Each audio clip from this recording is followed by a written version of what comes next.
So we said that our first ETL is to upload data to S3 bucket using Boto3 and Python. We are dealing with one of the most important AWS services, which is AWS S3 Simple Storage Service.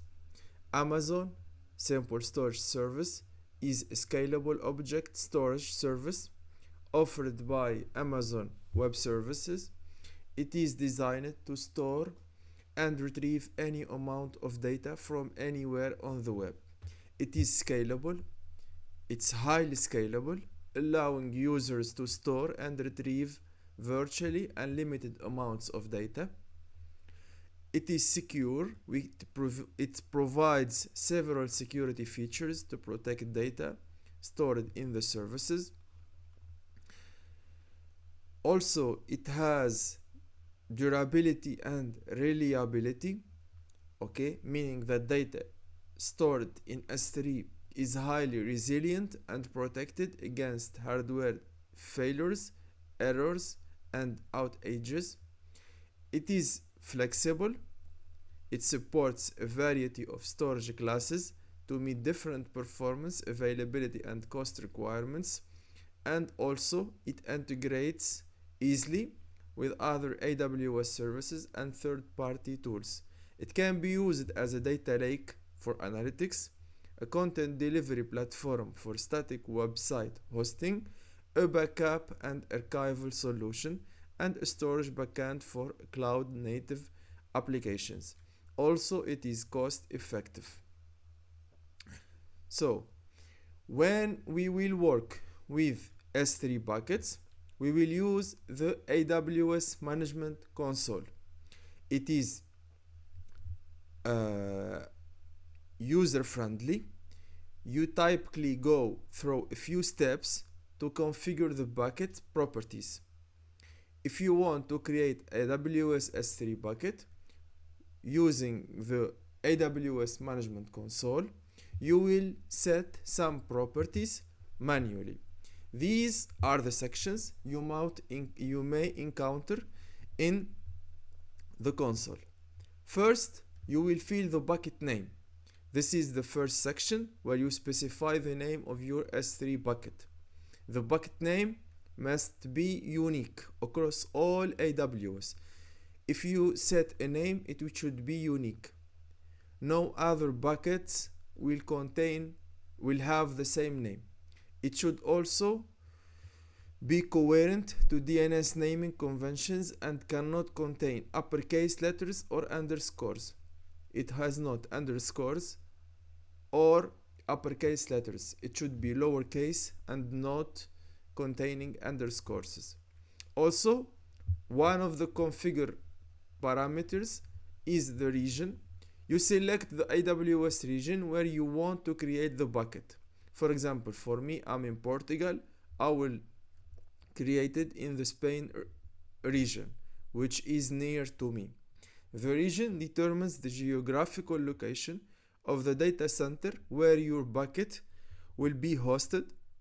So choosing the region is a crucial decision, and you should choose it based on your clients.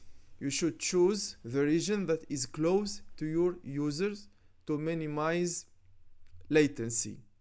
And we will talk about latency later, okay? Also, you will have configure options. This section allows you to configure additional options for your bucket. For example, enabling the versioning, the service access logging, the object level logging, the default encryption. These options provide additional security and control over how your data is stored and accessed. This is the most important part when you start creating your bucket. Okay, you will choose the versioning, I would explain it, the server access logging, the object level logging, the encryption part, the security part. And you will set permissions. You will define the access control settings for your bucket, the access to your bucket. You can specify who can access the bucket, the objects it contains, as well as what actions they can perform. Read, write, delete, for example. You can configure permissions using bucket policies, access control lists, or both. So, we said that the most important part is the configure options. Here are the advanced configurations for the S3 bucket. First, we said the versioning. Enabling versioning allows you to keep multiple versions of an object in the bucket. If you have in your bucket JSON objects, images, for example, you will keep tracking the versions. Okay?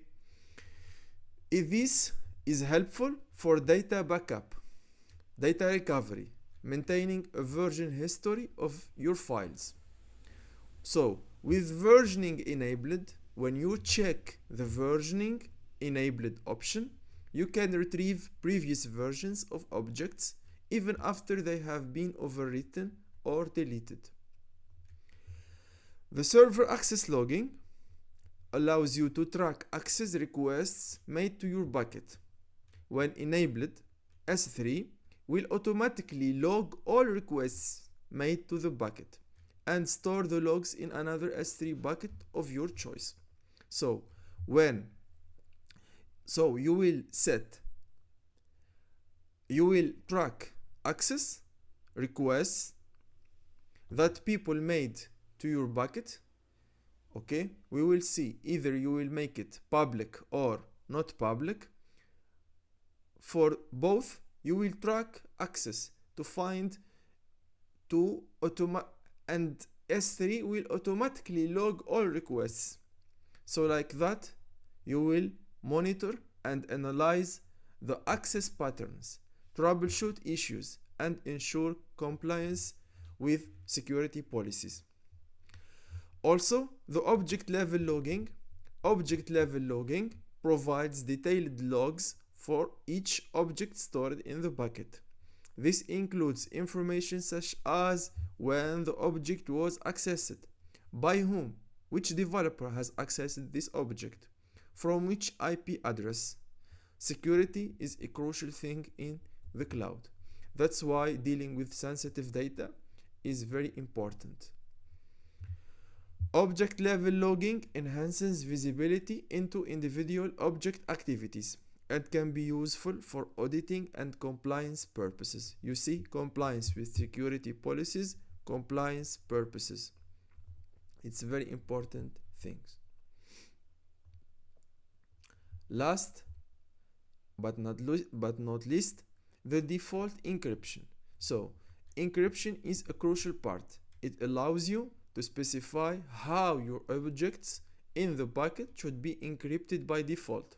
You can choose to enable server-side encryption, okay, or client-side encryption.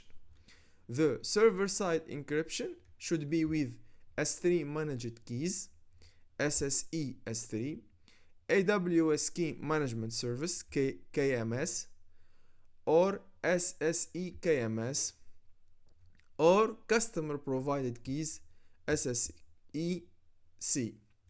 Encryption of data at rest helps protect sensitive information and ensure compliance with security standards. Okay,